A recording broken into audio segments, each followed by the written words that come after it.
information to get you to think that they're actual real investigative reporters that are on TV giving you information. Pretty women, pretty men with smiley faces, strong arms, big breasts, the whole look. Yes, get mesmerized by the physical appearance of the person talking to you on the screen, but don't actually look at the substance behind it and if they're actually informing you about what's really going on and what to expect next in the future.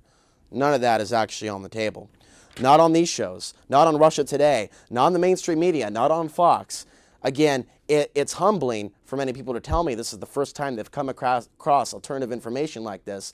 But through Access TV, when I was younger, it was the first time that I came across alternative information like this. That's why it's important that you support Access TV, that you go down to City Council once in a while and let them know how much PCM means to you. And of course, you call PCM themselves and let them know what kind of programming you do appreciate.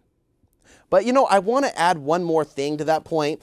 Don't talk off the ear of the person that you're talking to when you call PCM. It's rude, frankly, and there's a lot of people that do that.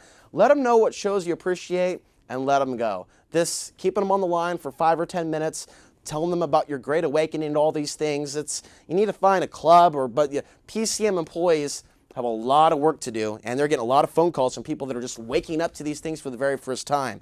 We know the magic of that. It's wonderful. I know how you feel, but this is why establishing community get-togethers where you live is very, very important, because you'll find as time goes on, there's a lot of people out there that think just like you. There's a lot of women that can only talk about certain subjects with other women, obviously, for obvious reasons, where they can't maybe share them with men. So perhaps establishing some sort of communication with your neighbors.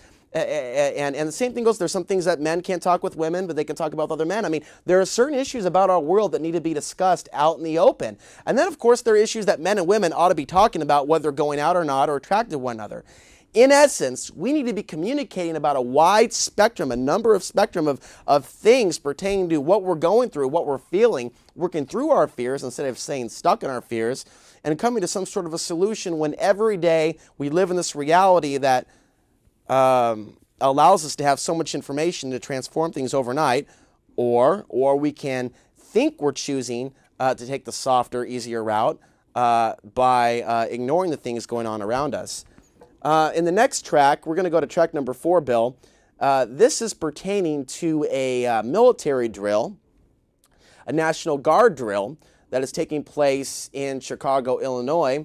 There's a couple details that I've gotten about the drill in the last couple of days, but go ahead and roll it, and then we'll come back and talk about it just a little bit. But this is one of many drills that we're seeing across the nation. It looks a little bit like Top Off 4, which took place in Portland 3 years ago. ABC 7's Michelle Gallardo joins us live from Oak Lawn with more on this story this morning. Michelle? Stacey, good morning. Well, their simulation has been going on here for close to an hour. It is meant to simulate a plane crash happening in downtown Oak Lawn. What you're looking at behind me is the triage area that is being set up to deal with the victims. You'll see tents that are yellow and red. These are the ways that they classify wounded victims when they're dealing with some sort of crash.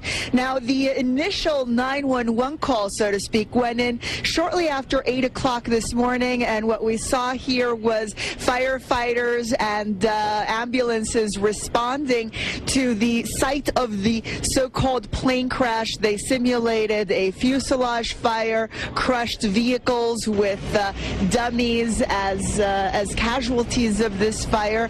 They also, once that happened, simulated the transport of the victims and paramedics tending to the wounded, classifying them by exactly what their injuries are. And of course, as we mentioned, this triage area being set up in the background. And again, really, this is meant to simulate what a real disaster would be like, so that all of these agencies, local, state, and federal, as if the event actually happened.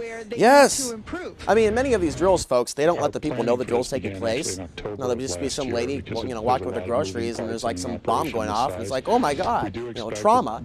Yet nothing actually happened. No one's dead. Just the perception of there's a bombing going on to create that impact, that physical impact in your body. The butterflies in the stomach of, oh my God, this is Terrifying. The beginning of a series of events that is going to take place. Yes, tell us, ma'am, what's going on? Yes, we can trust you. You have earrings on. You're smiling. Yes, what was she saying? What? Collapse Wednesday night into Thursday. I'm sorry, the CTA I'm interrupting. Will have its own part in this. They will be simulating. There's buildings collapsing on themselves. Building 7's collapsing. An explosion on the L. So as you can see, the idea really is to send see in the how foreign all troops. of these agencies and that's the point. Respond in the case We're done with the clip. Polish troops are working with National Guard troops. I'll say that again.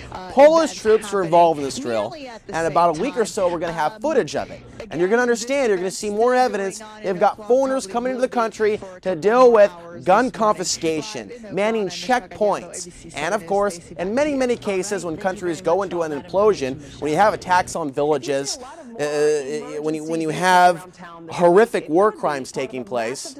Let's come back. The first of 5 days of emergency training. You see in many cases the troops involved. Okay, we've got a major story right now that's taking place. From that story jumping to this one. This is a horrible situation. Kyrgyzstan, and we're looking at 800,000 ethnic people from Uzbekistan fleeing Central Asia's worst ethnic violence in decades. We're seeing potentially up to 2,000 people being murdered. The question is, what sparked this ethnic unrest? Now, we're looking at some of the information here, and it appears that there are some very wealthy people that are funding one particular side. We're seeing many women raped right now in this ethnic conflict.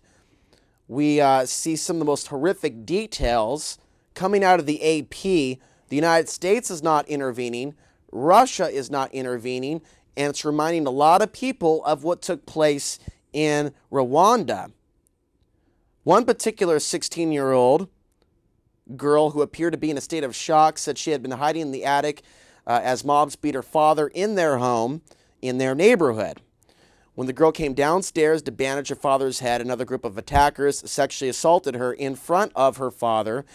And, of course, it goes on and on. So the UN is watching the situation. Not that I think that the UN is a potential savior in this situation. We know that the UN has been caught trafficking little boys and girls throughout Africa and the Middle East. We've also seen DynCorp, a subsidiary of Halliburton, of course, get caught red-handed for being engaged in the same type of vile criminal activity. Cynthia McKinney brought the issue up to Donald Rumsfeld in the year 2005 before Congress. So it has been brought out on the table. It's not something that I just dreamed up yesterday or something I'm assuming is going on. It is going on. So we see this in Kyrgyzstan. The question is, what sparked this? Why is this happening now? It was in the news several months ago. There was a major shift in power. There's also one United States military base in that country, and there's been a lot of protests within that country for the United States to leave. All of a sudden, we see some sort of a ethnic conflict with money that could be to the tune of billions of dollars involved in this particular ethnic conflict. And so we are going to monitor the situation, and I suggest that when you hear about things like this happening in the news, you seek to investigate what sparked it. Now, we see some other things going on as well. Census Bureau. Census Bureau update. I saw this. Actually met someone the other day that had a Census Bureau backpack with the label, and I overheard him talking to somebody else about having to do a follow-up on someone that didn't provide all of their information on their questionnaire. And he said it like it was normal. It was normal for Americans to go and do follow-ups on their fellow Americans for not giving all the information on their questionnaire. And I know many people do not want to give any more information other than how many people live there. There's many people that are writing American. Maybe you should do the same thing over the area where it asks you to identify what race, again, you associate with. Again, I associate with other. I'd rather associate with other than white. When I was younger, I always fell back on white. But yet, we don't have to answer those particular questions. We don't have to live by their rules. We can choose to non-participate, to choose non-participation in their particular inventory of the cattle. So we see in the news right now, unexpected result for some census takers, the wrath of irate Americans.